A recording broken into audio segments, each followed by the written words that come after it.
The air in the mission rehearsal complex was a carefully manufactured lie.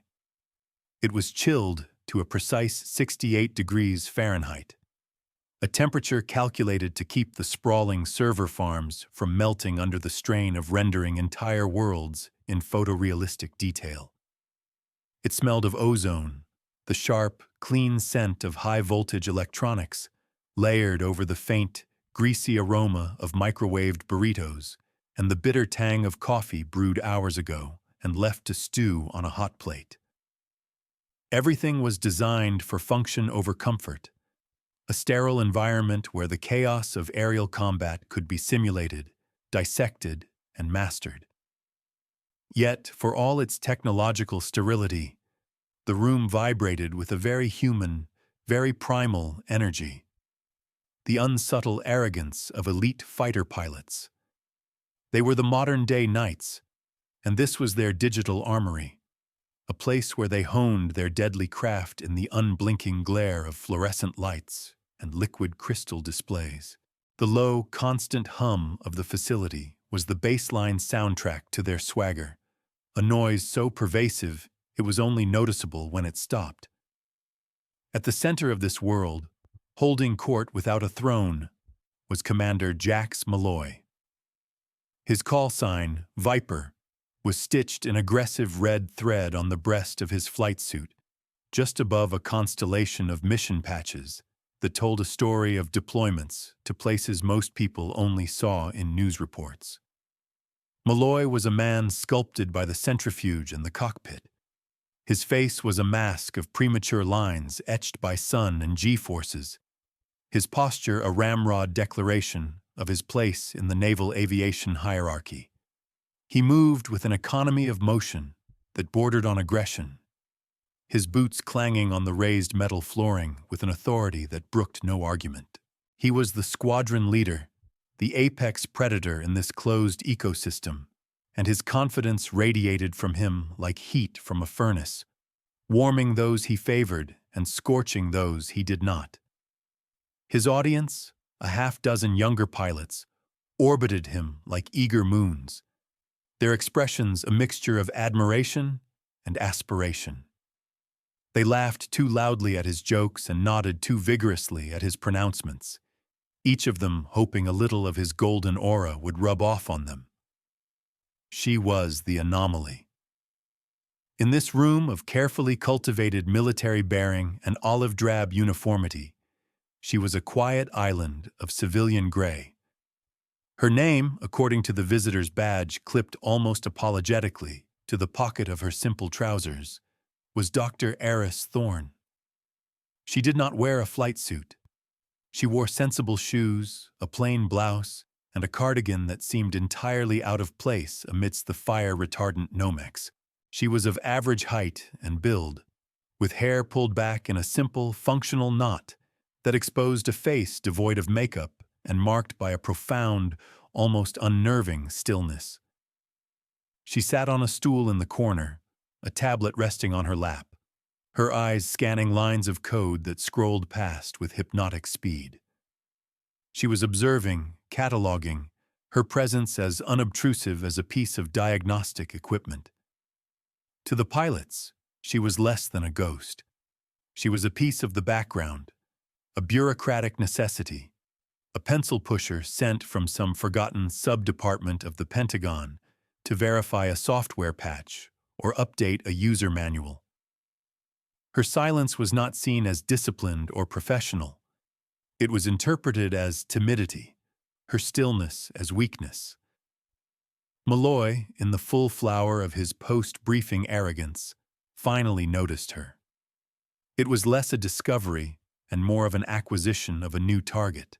His gaze swept over her, and his internal calculus, honed by years of sorting the world into threats and non-threats, pilots and ground pounders, predators and prey, categorized her instantly.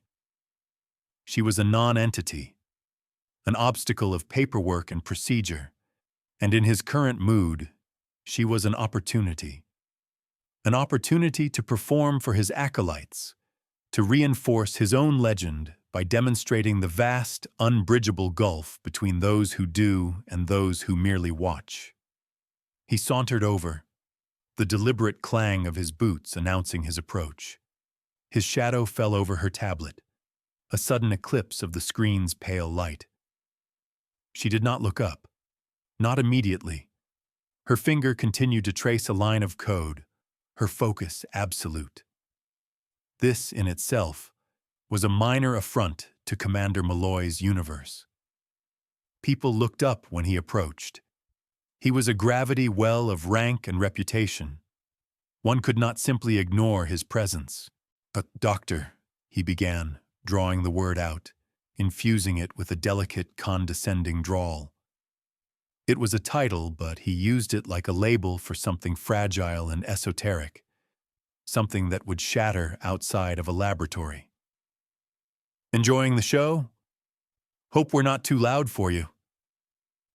Only then did she lift her head.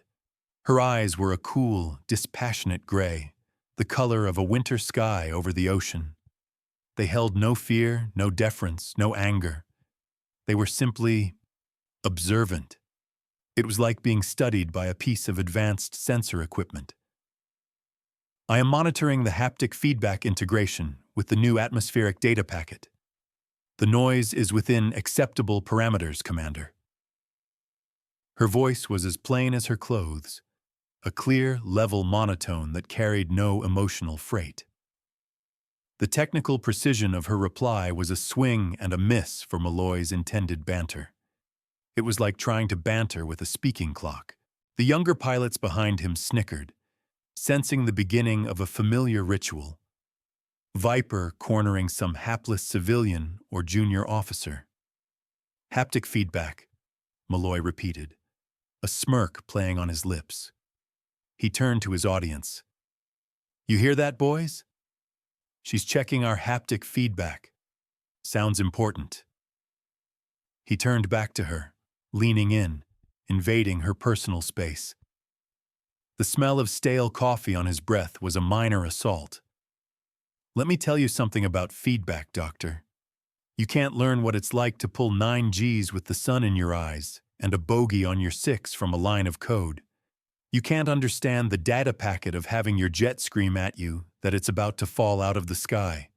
That's a feedback you feel in your bones, in your soul, not on a spreadsheet." He was projecting, performing. Each word was a polished stone, thrown to impress the men at his back.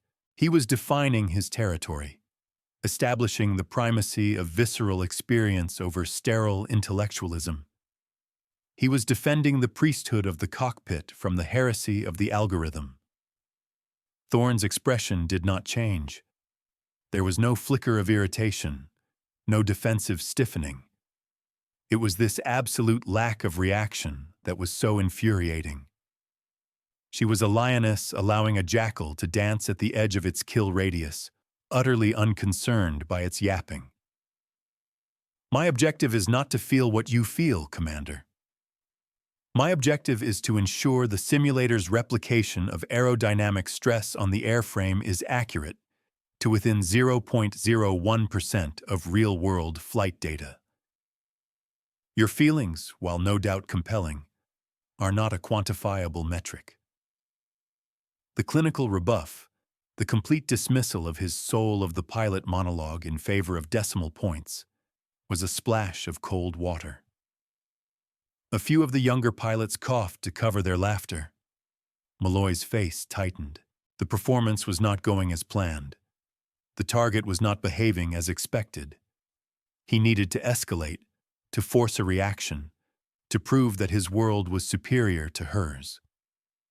His eyes fell upon the centerpiece of the facility, the F-35 Lightning II full mission simulator.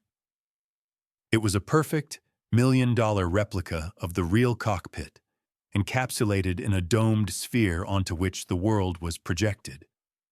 It was the most complex, most unforgiving machine in the building. Even experienced pilots struggled with its sensitive controls and overwhelming information displays. An idea, ugly and potent, bloomed in his mind. It was perfect. A public lesson, a definitive humiliation, a metric, he scoffed, pushing himself upright. All right, you want a metric. You want data. He gestured dramatically toward the simulator, a showman unveiling his grand finale. Then let's get you some. You think you understand this aircraft because you can read its blueprints. I think you're a tourist. So let's settle it. Get in the box. A hush fell over the room. The hum of the servers suddenly seemed louder.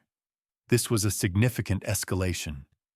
Putting a civilian, a non-pilot, into the F-35 sim was not just irregular, it was a cruel joke. He intended to break her. I'll even set it up for you, Malloy continued, his voice dripping with magnanimous poison. A simple scenario, a little carrier landing, on a breezy day. Nothing a person of your intellect can't handle. He was lying, of course. He would program a nightmare, a night landing in a storm, on a pitching deck, with a crosswind and a single engine failure. It was a scenario that had washed out seasoned aviators. For a novice, it would be a dizzying, terrifying, vomit-inducing failure. The data logs would show her crashing into the sea or the carrier island a dozen times in as many minutes. The metric she was so fond of would be an unassailable record of her incompetence. It would be hilarious. It would be a story told in the officers' club for years. He had her. There was no way she could accept. She would have to refuse, to admit she was out of her depth. And in that refusal, he would find his victory. He would have demonstrated the limits of her world and the boundlessness of his. He smiled, a predator's smile, all teeth and confidence. Dr. Aris Thorne looked at the hulking sphere of the simulator. She looked back at the smug face of Commander Malloy. Then she looked at the eager, expectant faces of the young pilots. The entire room was watching, waiting for her to fold, to shrink, to become the timid academic they all assumed her to be. She blinked once, a slow, deliberate motion. She set her tablet on the stool, the screensaver a swirling star field. She stood up. Her movements were not hurried or flustered. They were economical, precise. "What are the parameters?" she asked, her voice the same flat, analytical monotone. Malloy's triumphant smile faltered for a fraction of a second. That was not the expected response. He had anticipated excuses, protests, a retreat into bureaucratic regulations. Her simple, direct question was a move he had not anticipated on the chessboard. But he recovered quickly, his arrogance a powerful shield. If she wanted to walk into the wood chipper, who was he to stop her? "Parameters?" he laughed, a harsh, barking sound. "The parameters are simple, Doctor.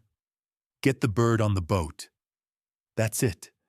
Try not to scratch the paint." Without another word, Thorne walked toward the simulator. The technicians, sensing the shift in the room's atmosphere, hurried to open the hatch and lower the access ladder. She did not hesitate. She climbed the ladder, her movements sure and steady, and disappeared into the dark maw of the cockpit. The hatch hissed shut, sealing her inside the sphere. The world outside vanished for her, replaced by the digital ghost of an F-35 cockpit. Every button, switch, and display glowing with latent purpose. Malloy strode to the instructor's console, a wide grin plastered on his face. He felt a surge of victory. She had taken the bait. Now, for the punchline. "All right, gentlemen," he announced to his squadron. "Class is in session. Let's dial up a little haptic feedback for the good doctor." His fingers danced across the keyboard. He didn't select a pre-programmed scenario. He built one from scratch, his actions fueled by a petty, spiteful creativity. He set the time to 0200 hours. the weather to a level 4 sea state, with gale-force winds and driving rain that would reduce visibility to near zero. He added a severe crosswind shear at 50 feet above the deck, a notoriously difficult phenomenon to counter. Then, the master stroke, a flameout in the right engine on the final approach, combined with a partial hydraulic failure in the landing gear. It was not a training scenario. It was a death sentence. It was unwinnable. He leaned back, folding his arms, the picture of smug satisfaction. "Bringing the simulation live," the operator announced. The main screens in the control room flickered to life, showing the view from inside Thorne's simulated cockpit. The image was a maelstrom of black water, slashing rain, and the faint, bobbing lights of the carrier, a tiny island of stability in a world of chaos. On another screen, telemetry data streamed in frantic, chaotic lines. It was a portrait of a machine and a pilot on the verge of catastrophic failure. The young pilots murmured among themselves, a few of them wincing in sympathy. They knew what they were looking at. This was beyond cruel. "Let's see the data cruncher handle that," Malloy whispered, more to himself than anyone else. He expected screams, panic. At the very least, a frantic, fumbling attempt to control the aircraft that would end in a simulated, fiery crash. He expected a quick, humiliating end. He did not get it. Inside the cockpit, there was no panic. There was only a quiet, focused energy. The telemetry on the screen, which should have been a chaotic scribble of red lines, began to stabilize. The artificial horizon, which had been tumbling wildly, settled. The rate of descent smoothed out. The approach vector, which had been hopelessly off, began to correct. It was not the clumsy overcorrection of a novice. It was the delicate, precise input of a master. She was not fighting the storm. She was dancing with it. She was not wrestling with the failing aircraft. She was coaxing it, using its damage to her advantage, balancing the asymmetric thrust with minute rudder inputs that were faster and more accurate than an autopilot. A confused silence fell over the control room. The smirks faded from the faces of the young pilots, replaced by expressions of disbelief. They were watching something that should not be possible. She was flying the crippled jet not just competently, but with a sublime, impossible grace. "What is she doing?" one of the junior pilots breathed. Malloy stared at the screen, his own mind struggling to process the information. He knew this aircraft. He had 1,000 hours in its real-world counterpart. He knew what it could and could not do, and what he was seeing was a violation of the laws of physics as he understood them. She was using control surface deflections so small, so precise they shouldn't have had any effect, yet they were working. She was managing the engine flameout and the hydraulic failure simultaneously, her hands and feet moving on the controls in a blur of perfect economy. Then, a klaxon blared through the mission rehearsal complex. It was not part of the simulation. It was a real alarm, loud, insistent, and terrifying. Red lights began to flash on the walls, bathing the room in an urgent, pulsing crimson. An enlisted technician ripped off his headset, his face pale. "Sir, we have a massive grid failure. Base-wide. All comms are down." "What's the cause?" Malloy barked, instinctively snapping back into command mode, grateful for the distraction from the inexplicable event in the simulator. "Unknown, sir. It's not just us. It's the whole sector. NORAD is reporting a Carrington-level solar flare event. A coronal mass ejection just hit the magnetosphere. All satellite links are fried." The room erupted into controlled chaos. This was not a drill. A solar flare of that magnitude was a catastrophic event. It would fry the sensitive electronics of every modern weapon system. And then, the true horror of the situation became clear. "Commander!" another operator shouted, his voice tight with panic. "Vulture Squadron! They're airborne! They were on a deep-range training sortie over the Pacific. Their navigation is down. We have no contact. They're flying blind." Malloy's blood ran cold. Vulture Squadron, 12 F-35s, his men, lost in the dark, over a featureless ocean, with their multi-million-dollar avionics reduced to useless circuits. Without navigation and communication, they were gone. They would fly until they ran out of fuel, and then they would fall out of the sky. The established procedures, the emergency protocols, they were all useless. They all relied on systems that no longer existed. Panic, cold, and sharp, began to prick at the edges of his legendary composure. He was the commander. He was supposed to have the answers, and he had nothing.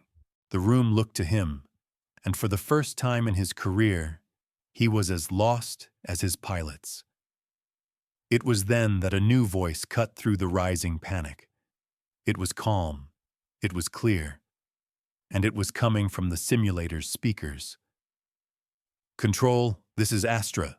Cease panic protocols and listen carefully. I am patching the simulator's quantum processing core into the old sub-EHF relay. The CME has created a temporary ionospheric duct. I can create a data burst link, but the window will be less than 90 seconds. I need someone to get me a terminal emulator with root access to the base's primary celestial navigation database. Now." The voice was Thorne's, but it was not the flat monotone of the academic. It was infused with an authority that was absolute and unquestionable. It was the voice of command. The technicians and operators stared at each other, then at Malloy, utterly bewildered. "Oh, do it!" Malloy found himself shouting, not understanding a single word of what she had said, but recognizing the sound of competence in a way that resonated deep in his bones. A technician frantically typed, rerouting the requested access to the simulator's console. On the main screen, the simulation of the storm-tossed carrier landing vanished. It was replaced by lines of code, scrolling at an impossible speed. Thorne was not flying the simulator anymore. She was rewriting its core programming on the fly, turning a training tool into a global communications hub. She was a surgeon performing open-heart surgery on the base's entire nervous system. "Link established," her voice announced, still unnervingly calm. "Vulture Lead, this is Astra. Do you copy? Authentication code, Sierra Tango November 773. A burst of static, and then a faint, terrified voice crackled through the speakers. "Solid copy, Astra. Jesus, we thought we were ghosts. Our nav is gone. We're blind." "Negative, Vulture Lead," Thorne's voice replied, radiating a confidence that seemed to physically calm the air in the control room. "You have me. I am your eyes. Now listen. We are going back to basics. I am uploading a celestial navigation solution directly to your backup inertial systems. Look for Polaris. I am slaving your flight controls to my mark. All Vulture elements, switch to manual, formation Delta, execute, execute, execute." What followed was a masterclass in something beyond aviation. It was a symphony of technology, strategy, and sheer intellectual brilliance. Thorne, sitting in a dark, sealed sphere, became the central consciousness for 12 lost pilots. She spoke a language that Malloy barely recognized, a fluid mix of astrophysics, quantum computing, and advanced combat doctrine. She guided them not with maps, but with star charts, using the positions of constellations as navigational beacons. She calculated fuel consumption wind shear, and magnetic deviation in her head, issuing course corrections in a steady, rhythmic stream. The men in the control room, including Malloy, were reduced to silent, awestruck spectators. They were watching a goddess at work. She was not just saving them, she was demonstrating a level of mastery so far beyond their own that it was humbling to the point of being terrifying. The arrogant, swaggering commander had vanished, replaced by a man witnessing a miracle and realizing, with a dawning, sickening horror, the colossal scale of his own ignorance. He had tried to embarrass this woman. He had put her in a box to make her look small. And from inside that box, she was holding the entire sky in her hands.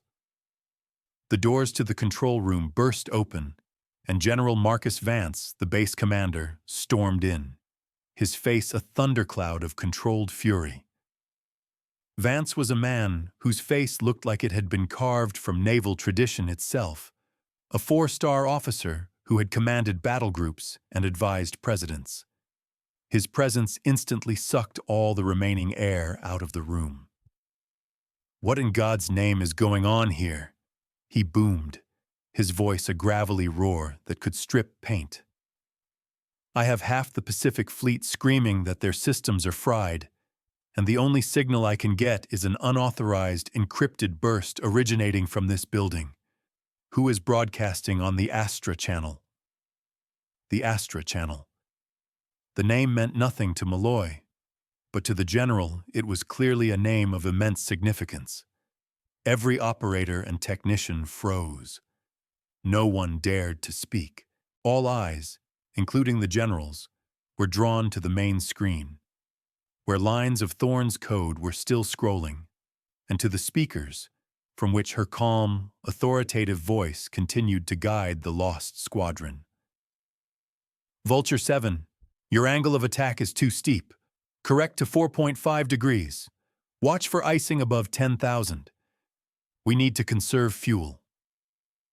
General Vance stopped dead. His eyes widened, first in disbelief, then in dawning, stunned recognition. He walked slowly toward the instructor's console, his gaze fixed on the small camera feed that showed the pilot inside the simulator. He saw her face, illuminated by the glow of the displays, her expression one of serene, absolute focus. "My God," the general whispered, his voice suddenly stripped of its fury and filled with something else entirely. Awe. Reverence. He turned to the stunned room, his posture straightening into a rigid brace. He took a deep breath, and his voice, when it came, was not a roar, but a command that cracked like a rifle shot through the silent room. "Attention on deck!" The command was instinctual, automatic. Every person in uniform in that room, from the lowest airman to Commander Jax Malloy, snapped to the position of attention. Spines straightened, heels clicked, hands were held rigid at their sides. It was a gesture of ultimate respect, reserved for the highest echelons of command or visiting dignitaries. But it was not directed at the general. He, too, was standing at attention, his eyes fixed on the simulator. The honor was for the woman inside. Malloy stood ramrod straight, his mind a maelstrom of confusion and dawning, catastrophic comprehension. Why? Who was she? What was the Astra channel? The general turned his head slowly, his gaze falling upon Malloy. The look in the old man's eyes was not anger. It was something far worse. It was a cold, profound disappointment, mixed with a sort of pitying disbelief.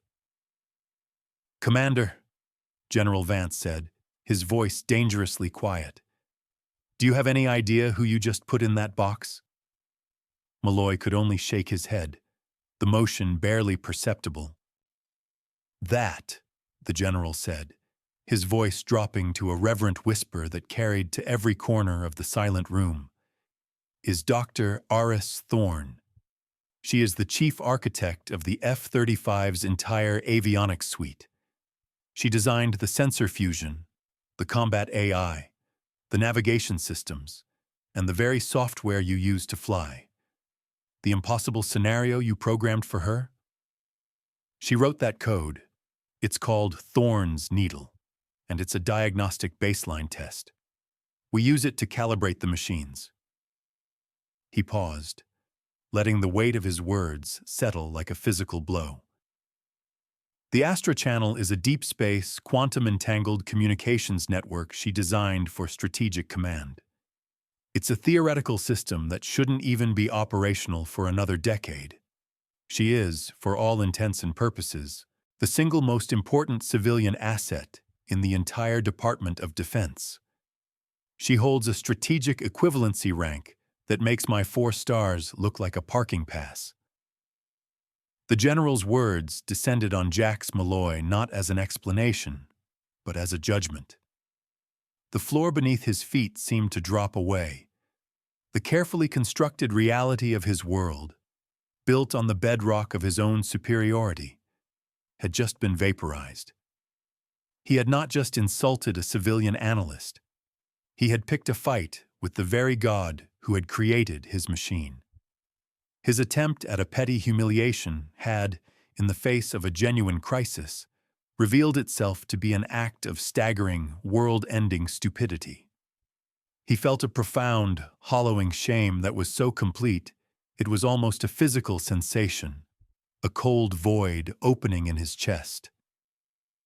An hour later, the crisis was over. Vulture Squadron was on the ground, their planes being swarmed by maintenance crews. The base's power was slowly being restored. The world was returning to a semblance of normalcy. The hatch on the F-35 simulator hissed open, and Dr. Thorne descended the ladder. She looked exactly the same as when she had entered. Her hair was still in its neat knot. Her clothes were unruffled. Her face was still a mask of calm composure.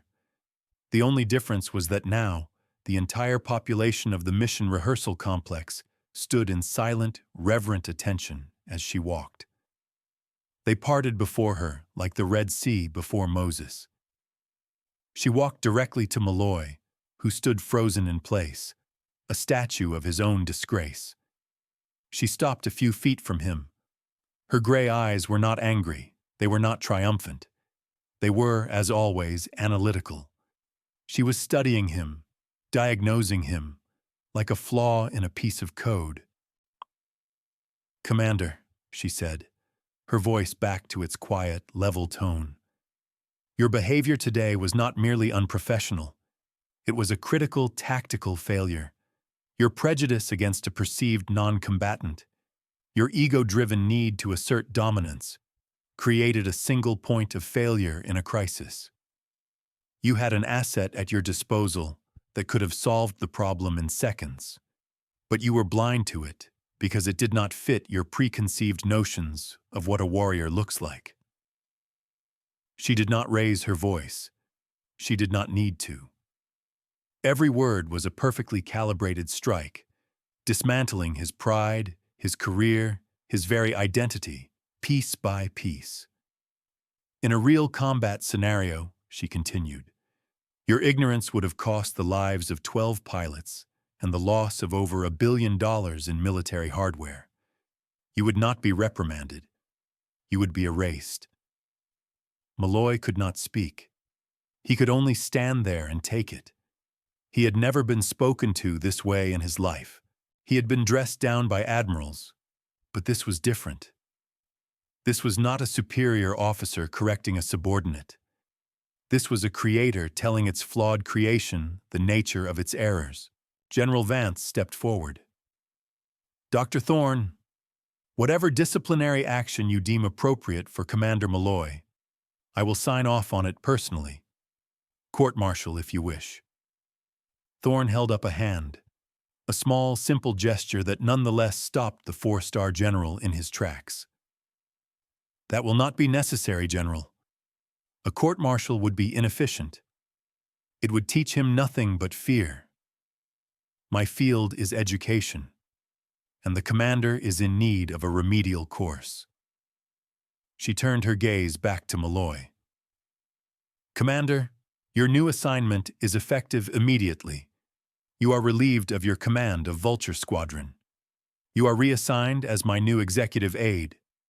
Your duties will consist of carrying my tablet, scheduling my appointments, and observing my work. You will follow me. You will listen. And for the next 2 years, you will learn the difference between baseless arrogance and quiet competence. You will learn that the most powerful weapon in any arsenal is the mind that is open to all possibilities, regardless of the package it comes in. Is that understood? It was not a punishment. It was a complete and total deconstruction of a man, to be rebuilt from the ground up in a new image. It was a sentence of forced enlightenment. Jax Viper Malloy, the hotshot pilot, the apex predator, looked into the cool, gray eyes of the woman he had tried to destroy, and for the first time, he saw true strength. He swallowed the ashes of his pride. "Yes, ma'am," he managed to choke out. "Understood." The story of that day became a legend, a modern fable whispered in the ready rooms and flight simulators of every airbase in the country. They called it the day Astra flew the box. The tale grew with each telling, but the core truth remained a potent lesson. It became a cautionary tale for arrogant new pilots, a reminder that the person sitting quietly in the corner might just be the one who designed the sky. Years passed, the world turned, and new conflicts arose. And on a windswept deck of a next-generation aircraft carrier, a new group of young, nervous pilots gathered for their final briefing. Their instructor was a man who carried himself with a quiet, profound dignity. He was Captain Jax Malloy. There were no traces of the arrogant commander left in him. He was weathered, wiser, his eyes holding the quiet confidence of a man who had been to the edge of his own ignorance and returned with humility. He stood before his students, the new generation of warriors. "Before we go," he said, his voice calm and steady, "I want to tell you a story. It's about a day I met a true master of our craft. She didn't wear a flight suit. She didn't have a cool call sign. She was a quiet woman in a gray cardigan. And I, in my infinite wisdom, decided she needed to be taught a lesson." He told them the whole story. He did not spare himself. He detailed his own arrogance, his own prejudice, his own spectacular world-class failure. He painted a vivid picture of his humiliation, not for their amusement, but for their education.